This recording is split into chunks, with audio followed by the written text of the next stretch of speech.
Welcome back. This is Bob Picker, and I'm joined here with John. We're the No Agendas team, and unfortunately, due to some technical difficulties, Josh is not able to join us. Okay.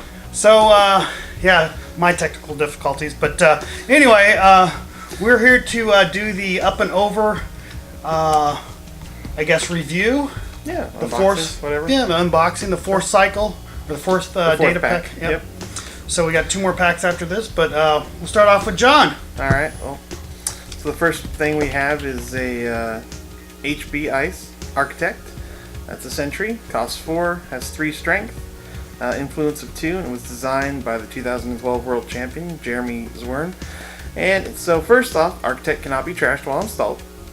And it has 2 subroutines. Says the core looks at the top 5 cards of R&D and may install one of those cards, ignoring all install costs. And the second one is the core may install a card from Archives or HQ, paying all costs. I think it's a fantastic piece of ice. Whether you put it into Foundry so that you have 3 of them up there, which is really annoying, or you start recurring Adonis and Eve and Pad Campaign and any other thing they happen to trash.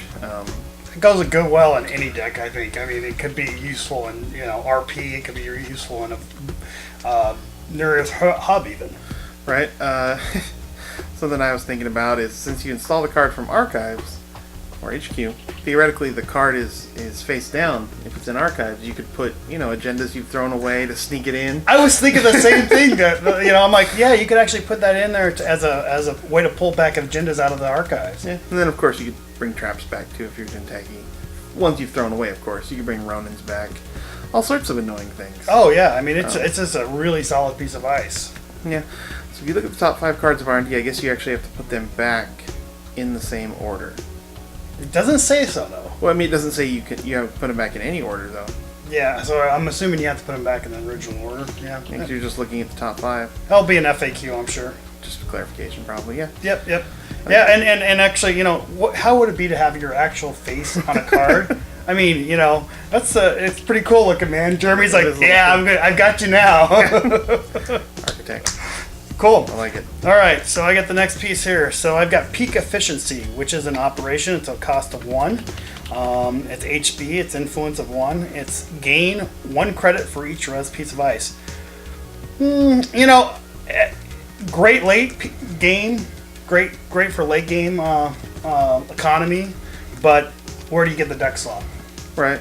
I think if you're playing small ice, Foundry especially, where it's like, oh, there's a pop-up window, we get a pop-up window. Oh, there's a pop-up window. Then you have 3 pop-up windows. You got 6 pieces of next ice. This quickly becomes more valuable than Hedge Fund, and you can use it to recover from Siphon. I mean, it's not horrible. No. It's just you have to build a deck a little bit to help it, like Eliza Toy Box or something like that, where you can res ice very quickly. On other people's, where you're not at their whim of when you res ice. It's not Sweep where it goes into every single HB deck or an HB NBN deck from now until the end of time. I like it. It's cool. It's a new way to get money. Yeah. It's solid. Mid to late game for sure. You probably got those 4 pieces of ice res. Make it worth at least Hedge Fund. Yep. I like it.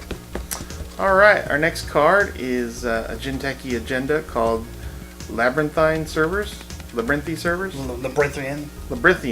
Something. Yeah. Labyrinth servers. It's a maze, okay? It's a 5/3. It's agenda security. It says place 2 power counters on this agenda when you score it. Spend a hosted power counter. Prevent the runner from jacking out. The runner cannot jack out for the remainder of this run. So something that I thought of is it actually says prevent the runner from jacking out. So you really could wait until the runner says, well, I'm going to jack out, and then actually block it. You could, because it is a response. That way you're not wasting it when they were going to plan to run anyway. Yeah. But this card's death. Like if they hit something really nasty that they can barely break, right. You say, oh no, sorry, you can't break that last click on an Ichi or whatever. Yeah. You're just going to keep going. No, I definitely think after you score this, you could kill the runner really easily. Because you just make death servers. Where it's like... Death servers? Sure, it's where if they run all the way through the server, they're dead. And I guess they could draw 3 cards and then run, but that's not going to last long. Welcome to McRunner. We have the death server to your right.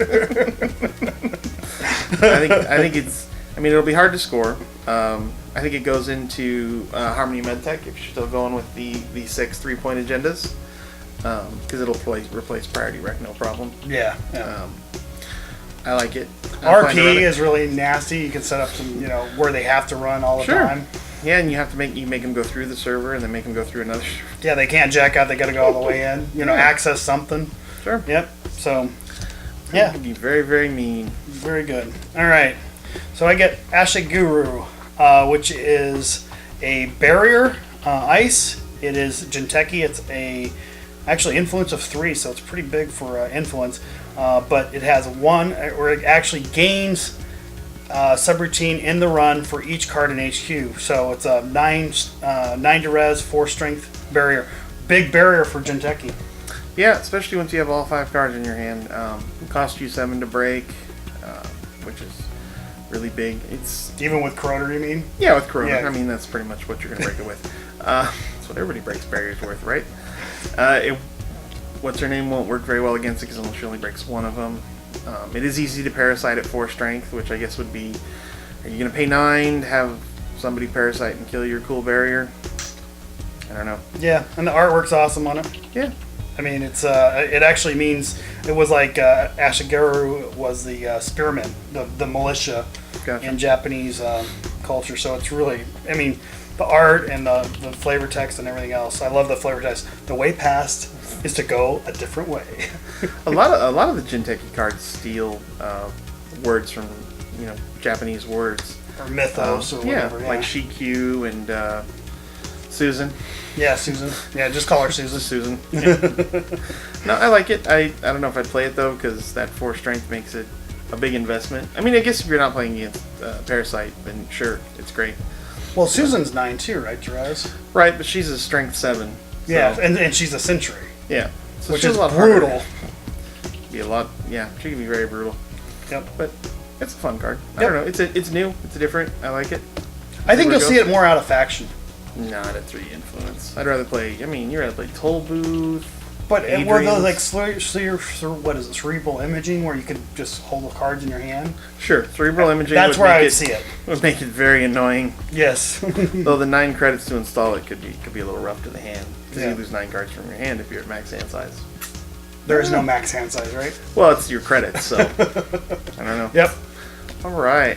Up next we have this one's mine, right? Yep. Okay. Yep. It's another Jinteki piece of ice called Mamba. It's 6 cost, 4 strength sentry. It's also Psi and AP. First of all, it has a paid ability, hosted power counter. Do 1 net damage. Use this ability only during a run. And it has 2 subroutines because obviously it needs a way to get those power counters. The first one is do 1 net damage. The second one is you and the runner secretly play a side game. If you spend differently, you get a power counter on Mamba. So this is just devastatingly good. Oh my gosh, this is going to be really, really nasty. Yep, because you can trigger it as many times as you have power counters on it. So if you get a couple on there, I think the runner's done running for the rest of the game. Or at least it will be their last run. It'll be their last run. It's another fun little side game.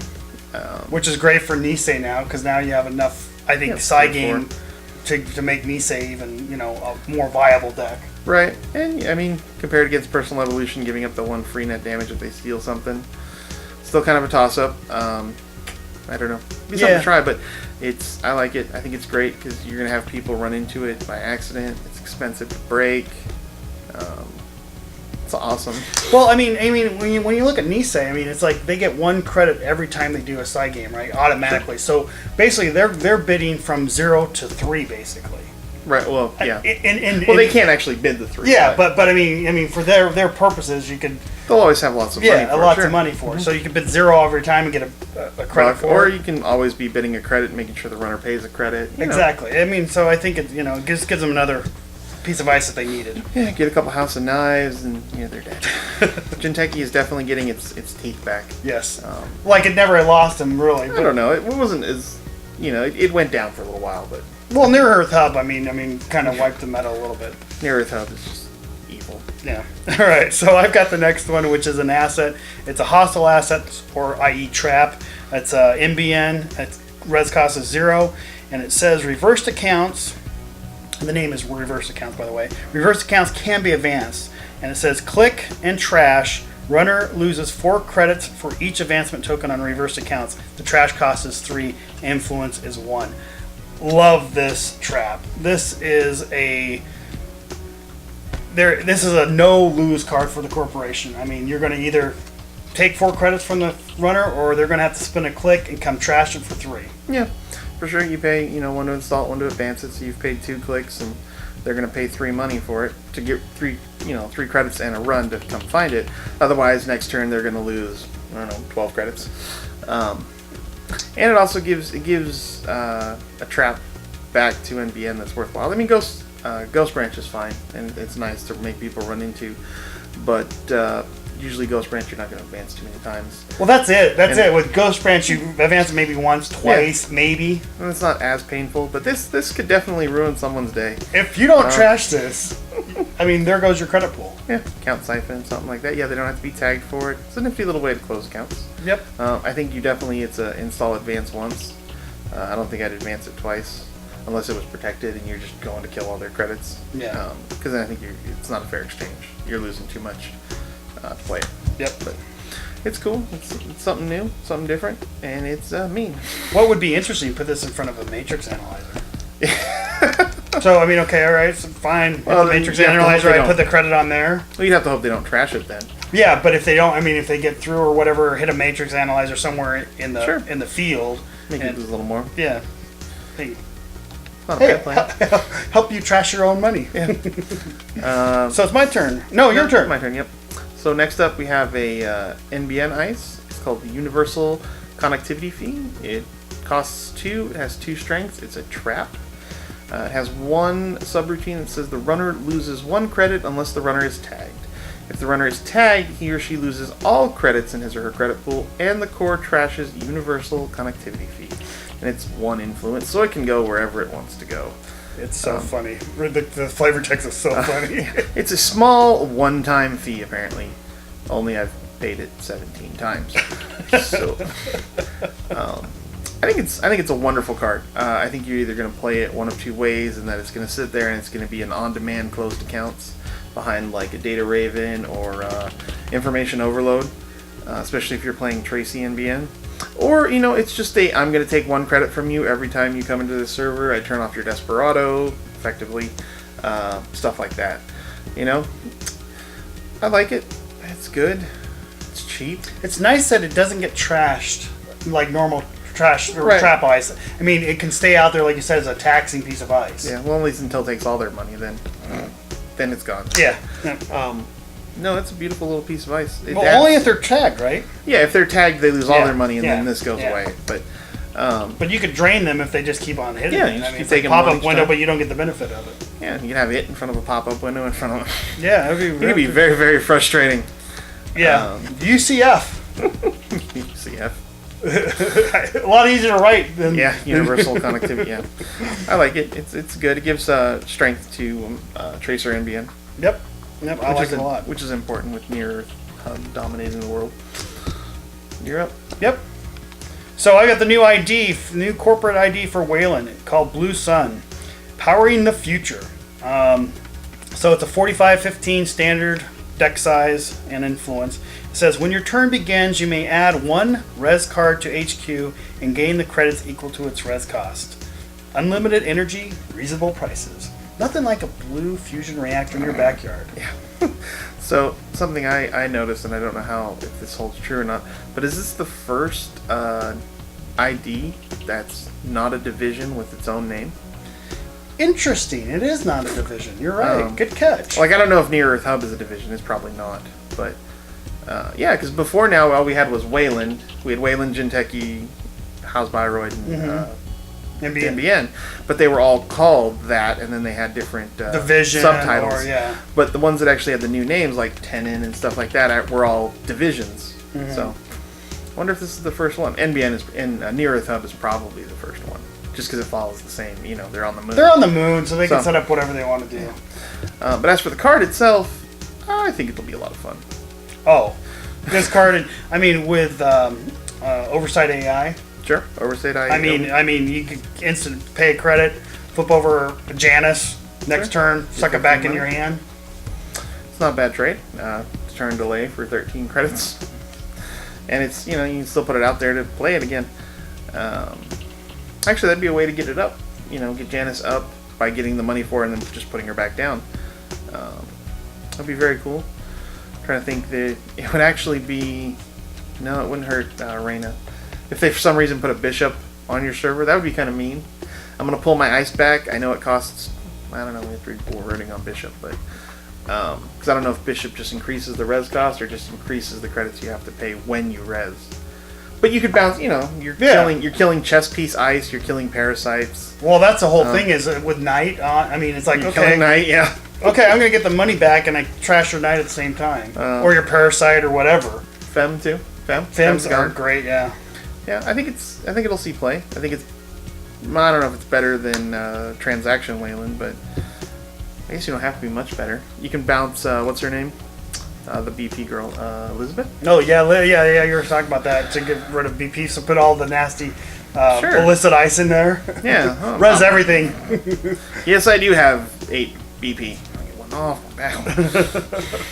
Yeah, it could be interesting. I mean, there's a lot of games and shenanigans you can play with this. I think.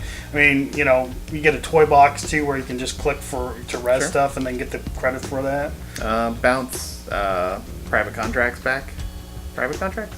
Yeah, any of them. Yeah. Adonis, Eve, anything that has counters on it. Any asset. Yeah. I'm trying to think what other assets you could bounce that'd be worth bouncing. That you put stuff. Traps. Pull back. Yeah, you could bounce your. I don't know. Well, traps mostly die, but. Well, I mean, there are occasions, where you could bring them back in your hand, right? I mean, it says res though, so I guess you can res it and put it back in your hand and say, okay, so they didn't run. They didn't run your snare. So hey, I'm going to put it back in my hand now. Because I need that. Sure. That's great. I mean, even though you don't get any money for it, I mean, hey, I get the trap back. For you to trap. Exactly. Yeah. That's not a bad plan. You could bounce any trap really with it. Mm-hmm. You probably wouldn't want to bounce the ones you advance, but yeah, that's a nifty little trick. Yep. Think about that. 3 snares. Yeah. Yep. I like it. All right, yours. We're on to a Wayland piece of ice called Changeling. It's 5 cost to res, has 4 strength. It is a barrier and morph with 2 influence. It says Changeling can be advanced. While Changeling has an odd number of advancement tokens on it, it gains Sentry and loses Barrier. And has 1 subroutine of End the Run. So it's our second piece of morph ice. I believe the other one was Barrier to Codegate. Yep. Because Wayland's all big on barriers. So I think it's fun. I think it stops them from having just 1 breaker to get through. I mean, if they have a Sentry breaker, then sure, it's a barrier. Once they play the barrier breaker, you can swap it to whichever one will cost them more. Yep. Like if they had Ninja. Like Ninja, I think, would be 4 to break this, whereas Corroder would only be 3. Yep. That's the plan. It would work great with Trick of Light, as you just put more and more counters on there. Odd even. Yeah. You could even bounce it with Blue Sun if you didn't want to advance it, but that may be a waste of your time. But, yeah. It's a little expensive, I think, because I think you want the morphs in the early game so that you can block them before they have their full rig out. It is expensive because when Dingo was a lot cheaper. It was I think it was 3 strength for 2. No, I think it was more than that. No, I think it was. Really? It was cheap. I mean, when we looked at it, when we did the review last time, I was like, wow. I mean, this thing has a higher strength than the cost of a Therese, which is unique. Right. I didn't remember that, but yeah, I believe it. I don't play Wendigo, so yeah. I think it's good. I mean, it could be. What else could you do? You can use it with Will o' the Wisp. Get rid of their barrier. Or their Sentry breaker or whatever. That way they didn't have to go get it. I don't know. Yeah, because then they have to use it to break it. Sure. Yeah. Yep. I wonder if there'll be I don't think there'll be a third one. Why would you? Because you got barrier to barrier. Sure. Yeah, I don't think they'd do Sentry to Code Gate. Yeah. I mean, they might, but. The only thing I could see is going from like a trap to a regular piece of ice, which would be potentially useful. I mean, if it's got an advancement token on, if it's a trap ice, usually it gets destroyed, right? So you change that over and you make it into something you want. They could work. They work a little weird with Mother Goddess. Yeah. Change her around a little. Yep. Yep. All right, onward. So I've got a 0 cost operation. It's a double though. So of course you have to spend the additional click, and it says trash any. Oh, it's Wayland, and it's 1 influence. It says trash any number of cards from HQ, gain 2 credits for each card trashed. The clones are out there in the middle of the moon because they don't care about the clones. I mean, these guys are nasty. I mean, Wayland's just nasty. I think all the corporations are fairly nasty. It's just, if the clones were nervous about living in a repurposed fuel tank, they've never mentioned it. I mean, you know. I don't think clones live long when they mention things like that. Yeah. What do you think about this card? I think we talked about this before. There's some unique ways you could use this to get money. Sure. But overall, you'd have to build a deck specifically for it. I think in cerebral imaging, where you have a fistful of hands, you could dump a few of those cards out, get 8 money or something like that, score a biotic out of it. Things like that. I could see it being used in that type of deck. Yeah, you definitely could save cerebral imaging if you got a count siphoned or had to res something big. You could trade off, but I think it's a corner case, and it also lets you. I mean, it would let you get your crazy combo going. Yeah, I don't know. It doesn't seem like that great of a piece. You could be agenda flooded. We talked about that. I mean, you throw the agendas away. You got Jackson on the board. Yeah. I mean, you got what, 5 credits or 4 credits or 6. 6, yeah, potentially. Yeah. I don't know. It's a very corner case niche. It's not something I think you put in there without something else to make it a lot better. Yeah. Maybe if they're running into lots of architects, you can throw stuff away and just start reinstalling it. But well, that's another way. I mean, you have an architect res, right? And you just throw everything away, and then eventually you just start pulling them out until they can break the architect. Yeah, but I think then you're hoping that they don't have a sentry breaker because. Yeah. I don't know. It's. I don't see it as being a very powerful card, I guess. Yeah. I think it has some uses, but it'd be fun to see it used, I guess. Yeah. About a reuse, you're gonna what? It's one of those cards when they play that, you're like, can I see that real quick? That does what? I think it was Larry played Cortez Chip a couple months ago, and I was just like, what's Cortez Chip do? That hasn't been. Yeah, I don't think you were in the meta when that card came out. I think it was a little strange, but moving on. Okay. So now we have our neutral agenda. I have a new fragment. It's the Hades fragment. So it's 3/5. It's a source. It says when your turn begins, you may add 1 card from archives to the bottom of R&D. Limit 1 per deck. Interesting. Definitely get some stuff back. Protect you from being agenda flooded a little. Keyhold. Kind of late, yeah. Protects you against being keyhold. I think you brought up that you can't be decked with this card in play since you would keep putting 1 back before you draw. I like it better than Priority Rec. Most of the time. I mean, I guess if you build a deck to use Priority Rec, then sure. But I don't like it more than the other fragment. The one that lets you install Utopian fragment. I think it's Utopian fragment. Because I'd rather install a card for free. Like, no, I will put down that 8th piece of ice in R&D for free. But it depends what type of deck you have. But this is anti-noise, anti-keyhole. Sure. I mean it prolongs those games because a lot of times I think the corp could win those games. Sure. If they just had the time. I mean that's the whole deal. I mean, but your deck is getting siphoned down so quickly, and there's no way for you to prevent that from happening. So at least this gives you, if they're keyholing you 3 times a turn, at least gives you 1 card back into the deck. Yeah, well, I think they're going to be checking archives, which I guess will slow down how often they keyhole you. Yeah, exactly. Because they're going to, keyhole, and then make sure they get into archives. But yeah, it's a good card. It's useful. I wish it wasn't 1 per deck. Yeah, that's what I was thinking. So yeah, I mean, if it was multiple cards, it'd be nice, real nice. Yeah, play 2 or 3 of them. Yeah, then you actually put multiple cards back on the bottom. Now, if the corporation gained the ability to draw from the bottom of the deck, that would be fun. So you put a card back, draw. I like it. Yeah. Or if the runner had a way to take the bottom card of the deck, apart from the snares and stuff back on bottom. Yeah. Well, I mean, how can you shuffle? Well, I mean, how could you shuffle your R&D? Your R&D. I mean, what you can score the what is it? The vacation club or whatever. Executive retreat. Right. So that's one way. There's the NBN card that shuffles your deck. Well, Foundry. Foundry, of course, fetching every turn. Yeah. Yeah. I mean, there's several ways you can shuffle your deck. So you put that on, you Foundry, whatever. Be good protection in Foundry against ice destruction. I think you should, yeah. Oh, you killed mine? That's fine. I'll put it back on bottom and go get it in a second. I like it. It's a good 3/5. Yep. I like good 3/5s. All right, so the last corp card is a 2-res asset. It's a called Docklands Crackdown. It is click, place 1 power counter on Docklands Crackdown. The install cost of the first card the runner installs each turn is increased by 1 for each power counter on Docklands Crackdown. And it has a trash cost of 3. Great card. It could have so much fun. Yeah, for sure. If you can put it somewhere that's protected, it could really shut the runner down. If you got it early with an ice that they just don't have a program to break, then it's amazing. I imagine you can even lock someone down completely. You know, it's just... Because, I mean, if you get it on, like, turn 2, so then it gets in that power counter, they just don't have the program for 2 or 3 turns, then, well, okay, they got to install Crota for, like, 8. At the same time, you have reversed accounts, so you take all their money away. Here's a nasty score efficiency committee. Oh, just to do this... And just do that. 3 times? Oh. Yeah, you do it 3 times. It'd be a good little jump up, yeah. Oh, my gosh. It could be very, very annoying. Oh. But you do have to protect it.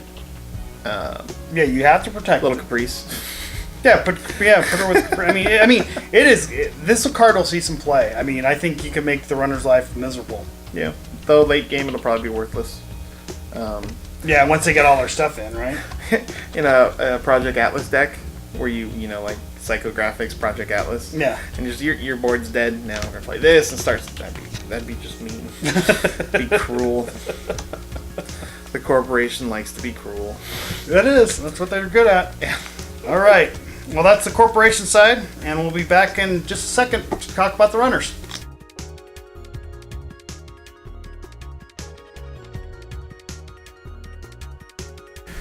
And we're back. Now the runners, John. You're up.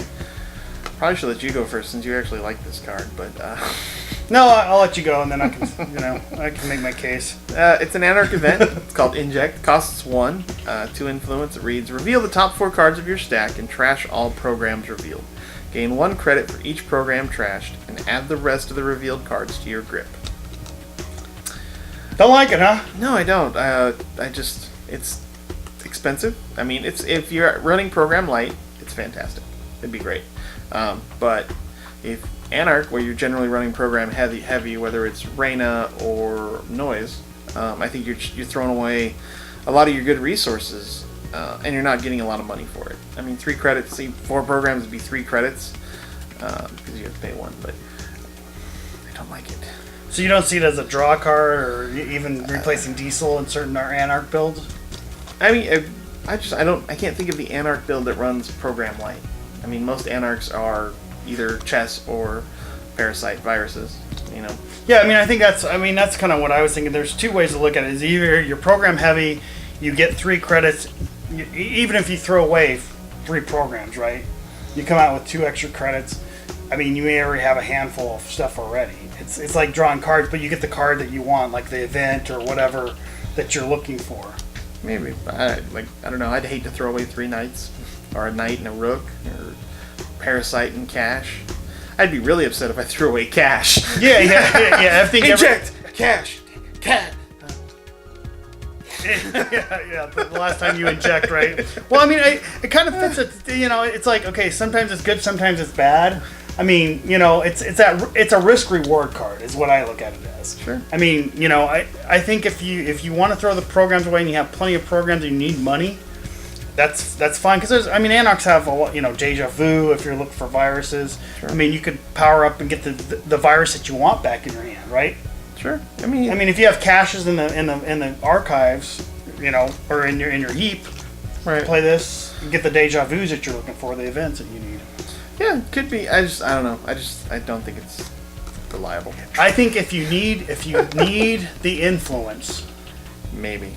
And to me it looks like Diesel, right? But without the influence for Anarchs. I think I'd play Druggers instead to draw the 10 cards. If you need something to dig with, I think I would dig with Druggers. Yeah. But that takes your whole turn though. Sure. But then you have whatever 10 cards you want. Yep. So I think there's potential. Hopefully. I don't think it's a binder card for sure, but it's definitely going to have to. It would be interesting to see Watch it be in one of the decks. Watch it. Watch it. Okay. I was right about Crimson Grid, so I'm gonna. At least it got a lot of FAQs anyway. It did. Okay. Crimson is interesting. I think it'll make a fun deck, especially Blue Sun. Do Blue Sun, Crisium, and off the grid. Off the grid. Yeah. Good luck. All right, so I got the next piece or next program here. It's a 0-cost Anarch. It's 2 influence. It's called Origami. Of course, it's a program. It says your maximum hand size is increased by 1 for each copy of Origami installed. So it's a square function. Yeah. Well, or a cube, I guess. Or if you cube. get all 3. Yeah. Yeah, I mean, if you play 1, you get 1. If you play 2, you get 4. And if you play 3, you get 9 for the cost of 3 MU.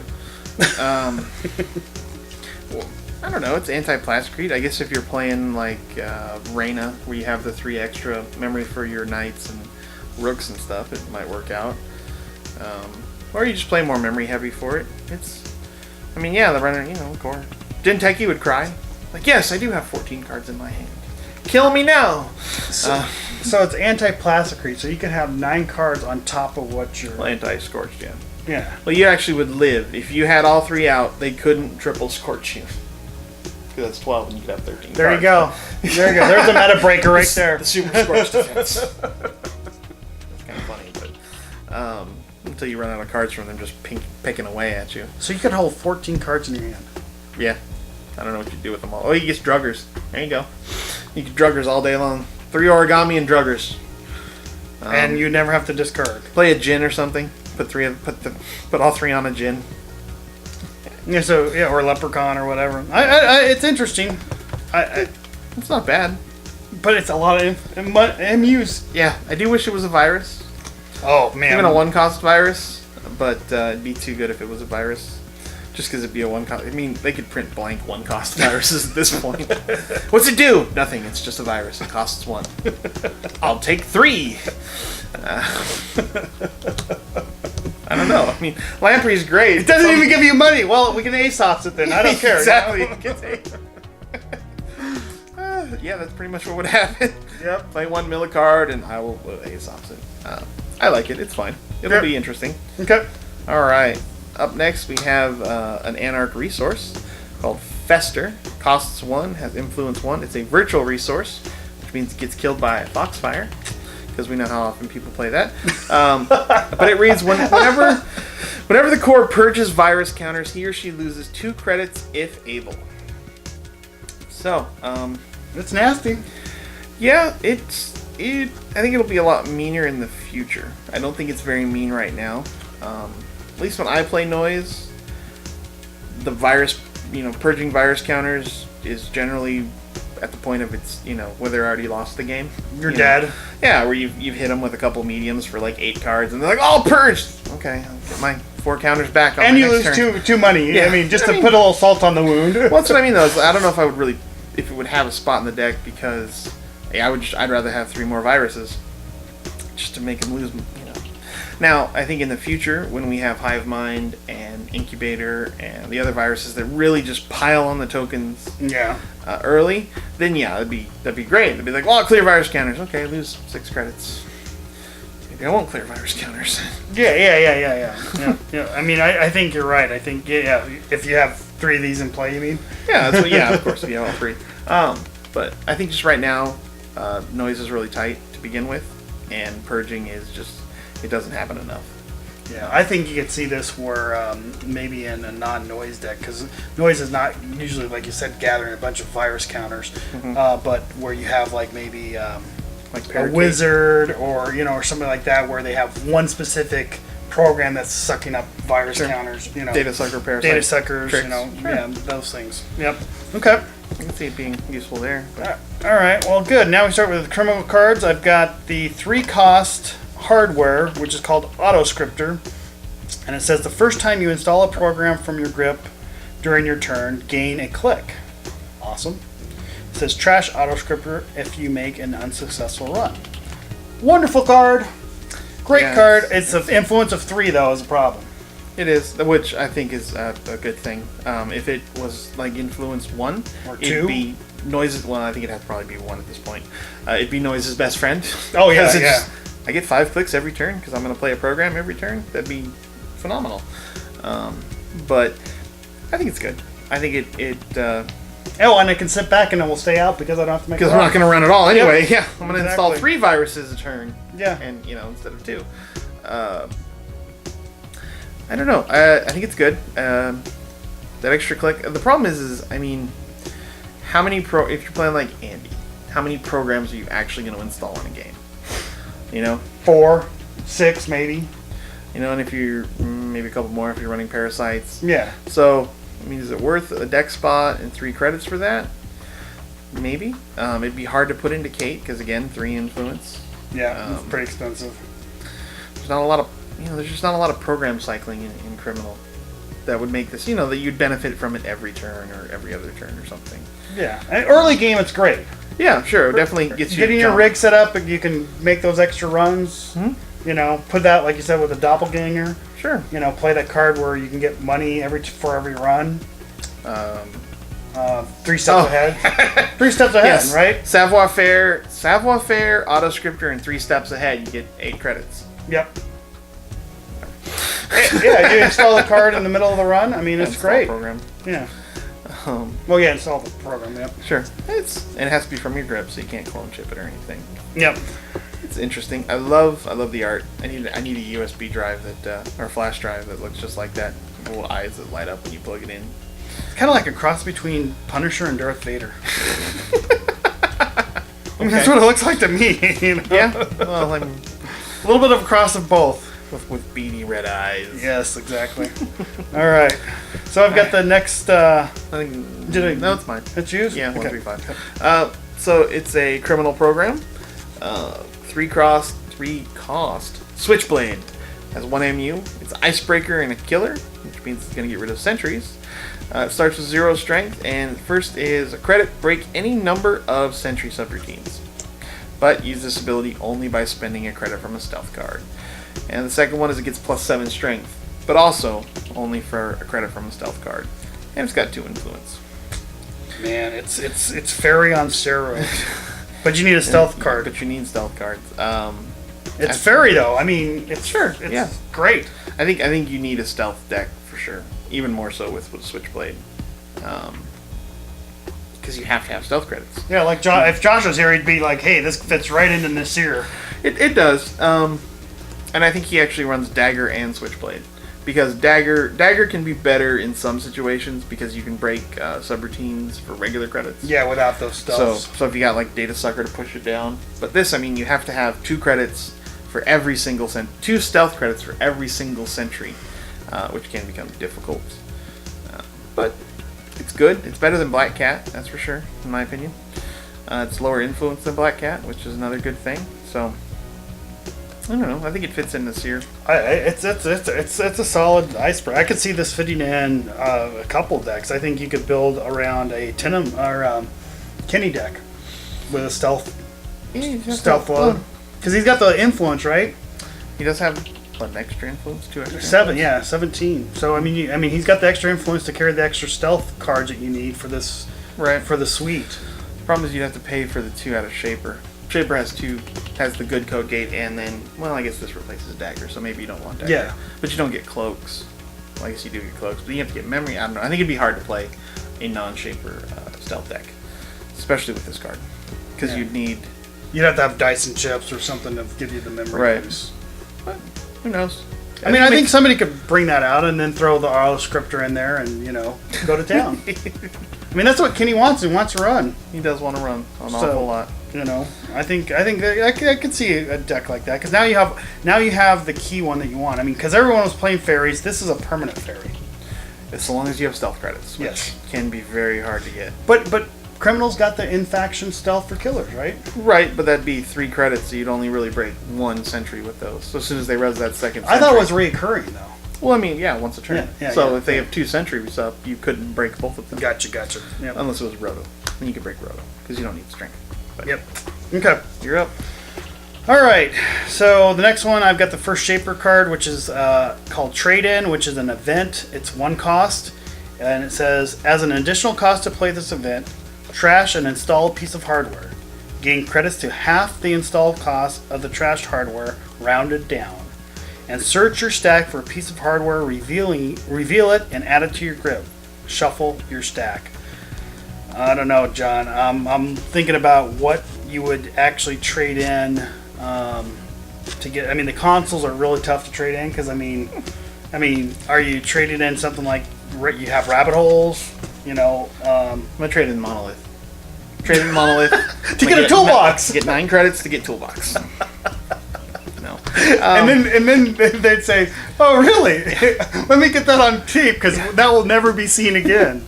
Monolith. You install 4 programs. You then trade it in for toolbox. I think you can trash rabbit holes. Sure, if you play replicator for some reason, you can trash extra replicators. Or once you get the replicators out, replicated things. Yeah. It's a search for your hardware. I mean, it lets you go get that piece you really want. Nasir, you could go get all your stealth cards. That's true. Play a rabbit hole and then go get your stealth cards. Yeah, if you're not seeing them in your hand, at least go get one. Or all of them. Yeah, I guess you can't get them all. But you can't get all of them, but at least go get, even if you got 0 for the hardware you trashed, you can get what you need. Yeah, I mean, the trashing hardware sucks, but I guess it makes it a little fair, because if you could just go search for any hardware you wanted to. Here, I play this for 1, and I'm going to go get what I want. Toolbox. Yeah, whatever you need. Yeah, especially if you're playing Personal Workshop. Plascrete. Go get Plascrete. Yeah, it'd be great with Personal Workshop. Trash something and then install off of Personal Workshop. Yeah, that would actually be a good idea. I mean, if you don't need the memory or something, somebody's going to be running Scorch, it's like, okay, you see Scorch in their hand, it's like, all right. I'm going to go get Plascrete. Go get Plascrete, install it. Sure. At least gives you that comfort zone. That way when they play C-Source, you can bring Plascrete into play. It's our first hardware search. Yep. So I'm okay with it. Okay. Next up, we have a hardware worthy of trading in. It's the one-cost Astrolab, maybe? Astrolab, I don't know. Astrolab, yeah. It's Astrolab with an extra E, so maybe it's French? French? Get the extra E's in there? Yeah. Or British? Old English. It's Old English. There we go. It's Old English. It's a hardware. It's a console. +1 MU. Draw 1 card whenever the core creates a server, and then the line that kills it, limit 1 console per player. I thought it was a great card until I realized it was a console. Because I think you're going to want Toolbox. Out of faction, you're going to want anything else. I mean, it is the Near Earth Hub sort of counter. Yeah, I mean, at least, as they set up a server, you're going to draw a card. Sure. It's okay. Not on your turn either. Yeah, true. So you'll have extra cards going into the next turn, but it's a very cheap console. So it's dirt cheap. If you're not running a console in I don't know what decks, you can play it. But you could trade it in for sure. Could you play this with like personal touch? So instead of so you have a cheap console that's not really doing much for you. You add personal touch.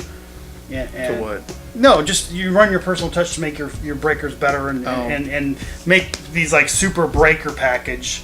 Each one having a personal touch on them, and then this is your console. It just gives you extra memory. Maybe, but I mean, I'd rather play the other things that give you memory. I told Josh though that when the Sears console comes out, it's going to be a shoestring, and this is exactly what it is going to be. It's a shoestring console. Hopefully he gets a better one. Hopefully he traded it in. Isn't that Nasir in the trade-in picture? No, that's not Nasir. I think that's the... It doesn't look like Nasir in the trade-in No, picture. that's right. I'm thinking of something else. No, Nasir's much more clean cut. He doesn't have long hair. Maybe he was having a bad day. No, he's got a cyborg arm. Yeah, I have no idea who that is. Could be like Gabe-ish. Gabe's Gabe's got the other arm. It's Gabe the Shaper brother. Gabe Shaper brother. I don't know. It does kind of look like that, though. Yeah. I don't know, he looks more anarch than Gabe, because Gabe is also pretty clean cut, so if Gabe was a shaper, I don't know. Not sure where I'm going with that, but yeah. I don't like it. I don't. It goes along with the criminal console from last pack that was awful too. E-Box? Boxy. Yeah. Okay. Final card. All right, final card. I'll go with the. This is a resource. It's a location. It's a X cost. So you decide what that X is going to be. It's called Angel's Arena, or Angel Arena, and it says place X power counters on Angel Arena when it's installed. When there are no power counters left on Angel Arena, trash it. Hosted power counter, reveal the top card of your stack. You may add that card to the bottom of your stack. So I guess it's a way to draw cards. It's a way to do that without having a card. Draw the right card? Yeah. I don't know. It's unique though, so you can only have one of them.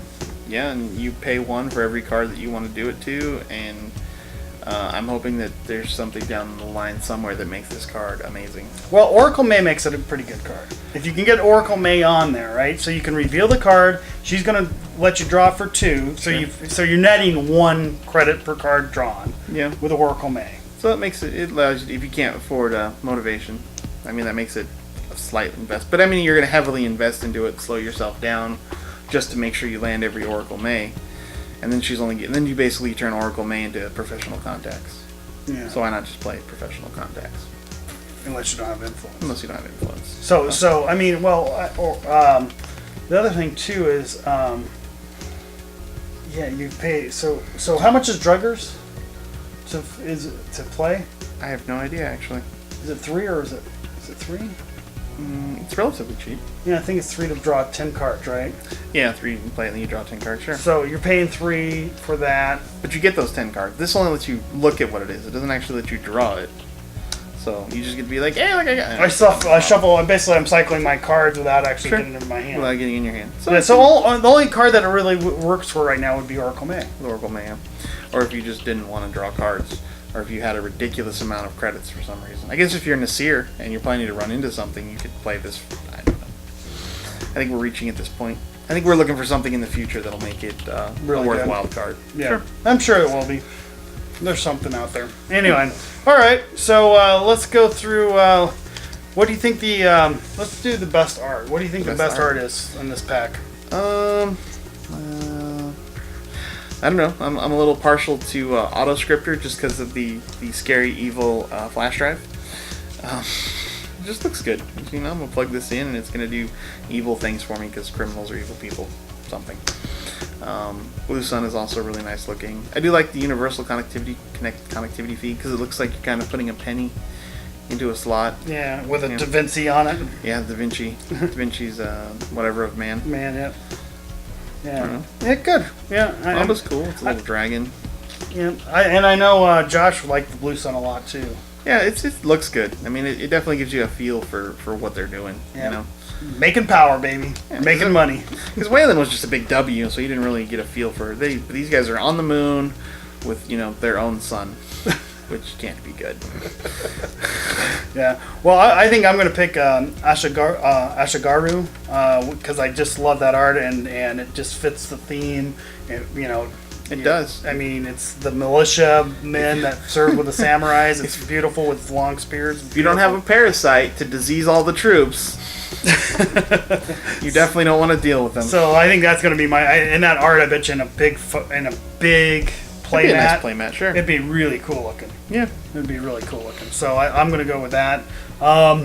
What's your most functional card? Your fun card that you'd like to build a deck around? I guess. I think with Architect and Peak Efficiency, the Foundry is going to be a lot of fun. I think they're going to make Foundry fantastic. I don't know, the Labyrinthine servers is... Labyrinthian servers, yeah. It's one of those things, it's like, well, if I've scored 3 points, so you're already in trouble. Now I have the ability to kill you when you make a bad run. It's an agenda you score to win the game. You maybe obviously don't win immediately when you score it, but I'm going to get those 4 other points, so you're going to die trying to stop me. Because especially if you have high damage, you have a House of Knives scored, or Mamba with a couple counters, it's just what's the runner going to do? They'll draw 3 cards and then run, and it's just like, well, okay, that's fine. You're going to mill yourself through your deck a lot faster trying to protect Hope you yourself. have Levy in there, right? Yeah. Yeah, I think fun for me, I think... I like Dockman's Crackdown a lot. I think you could have a lot of fun builds of that. If you get that out early, you could really punish a runner. Yeah, I think it would create a very negative play experience, though. You drew a little bad. Yeah, your Corroder costs you 7-8 credits. Yeah, it's definitely a swing. Boy. Yeah, and by the way, this barrier in front of it. Yeah, you're gonna have to go get that Corroder. Yeah, and then even worse if it's like Changeling and they go get, I got my Corroder, and you're like, all right, it's a sentry now. Yeah. I mean, yeah, it could be really bad. I mean, but if you get a few, 5 tokens on there, yeah, well, even 2 or 3 is just gonna make it. And if you, especially if you have also, or if you play with reversed accounts, take all their money away. Yeah. Well, that's going to definitely go in my MBN. I mean, that's a guarantee. I think that's just going to be a fun card to have an MBN. I mean, any closed accounts, I think that's 10 times better than a closed account. Because to close account, you have to have them tagged. You do. And that card doesn't, And if you're playing your Earth Hub, you don't tag them, generally. Exactly. Unless you're playing the weird variant with with the security force or whatever. Or with the satellite dish or whatever. Yeah, the city surveillance and the hub or whatever. No, it's the reactionary force. It's a Wayland card, Wayland asset that does damage. Oh, gotcha. Not a dedicated response dedicated team. response team. Yeah, I knew what you're talking about. Yep. Yeah. So it's a fun pack. Another good product from F15. Yeah, and the last thing is, what do you think? Any meta changers in here? No. Not Blue Sun? Blue Sun makes Wayland better. I don't think it brings Wayland up to. I don't know. I think we'll have to test some Blue Sun off the grid Prisium shenanigans. Because that's just mean. It could be really mean. I mean, you could have a ton of money in front, and then oversight AI. I mean, oversight AI for one, and then you just build your credit pull up super quick. I'm gonna oversight AI curtain wall for 12 credits, just cause. And then you go get reclamation order. Mm-hmm. Sure. Go put them all back. Go put them all back. Mm-hmm. It's not a bad plan. I mean, there's so many shenanigans I think you can see with Blue Sun. So I think, Blue Sun. I think Josh, unfortunately, we had a little technical issue, as I said, but Josh, I think, said Blue Sun would be probably meta changing. I personally think I'm going to go out on a limb again, and Hades Fragment, I think, is going for the corporation with so much milling and noise and stuff going on. I think Hades Fragment slows down, keyholing, all that fun stuff. At least if you can get this scored early, right? It gives you a chance to extend the game and win the game. Yeah, I just think the problem is with only having one in there, you can reliably, you can't use it as a reliable noise defense. Correct. So. Correct. But I like it. I like Hades Fragment. I think it's cool. I like both fragments. Maybe put fast track in there just so you can go get that. Hades. Just so you go. I'm gonna go get Hades Fragment. I'll run HQ. I'll keep running HQ. Yeah. Until you or you just making sure you're protected. But I mean. Yeah, of course. It's a good idea. I can see fast tracking it. I wonder if something's gonna come out that interacts with all the fragments and shards. That would be cool. I guess as the corporation, you can only ever score 2 fragments. So maybe there won't be. Because you score a third one, you win the game. Yeah, exactly. Maybe they'll have fragment glue. Fragment glue. Shard glue. If the runner has a shard in play, you can turn it into a fragment and score it or something. No. Anyway. Well, again, like you said, a good pack. Some definitely changing. I mean, not huge changes this pack, but some good stuff. Solid stuff for every faction. Yeah, trade-in might be amazing.